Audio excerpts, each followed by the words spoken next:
ভাই, আমাকে একটু সাহায্য করেন, আমি অনেকদিন না খেয়ে আছি। এই ভর দুপুরে মাঠের মধ্যে ফকির আমার কাছে গাঞ্জা চাচ্ছে, আমি খাবো বললে বানাচ্ছি গাঞ্জা, আর তুই আমার কাছে সাহায্য চাচ্ছিস? আমার কাছে কোনো টাকা পয়সা নাই গাঞ্জা ছাড়া, আমি তো সাহায্য করতে পারবো না। যা এখান থেকে যা, দে না ভাই, একটু দে। যা দিন এখান থেকে যা, জ্বালাস নে। আমি এরপর আবুলি গাছ থেকে কিনে আনলাম বাকি কিছুই যে কিন্তু দিবি নে, তাহলে গাজাই দে, দুটান খাইয়ে খিদে নিবারণ করি। আচ্ছা খেয়ে খিদে মেটে, তা তোকে জানতাম না। দান হিসাবেই দে। দান করলে সব পাওয়া যায় তা জানি, তাই বলে গাজা দান বড় সন্দেহজনক। আরে দান মানেই সোয়াব, সে গাজা হোক আর টাকা হোক, আগে দে দিন দুটান মাইরে নি। এইসব ফকিরকে জন্য গাঞ্জা খেয়ে শান্তি নাই।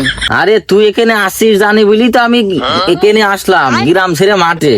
আমি গ্রামে চাইল ডাইল টাকা পয়সা চাইনি রে পাগলা, আমি হলাম গাজা ফকির। এখানে গাজার বন্ধ ভাই, আমি মাল চলে আসি।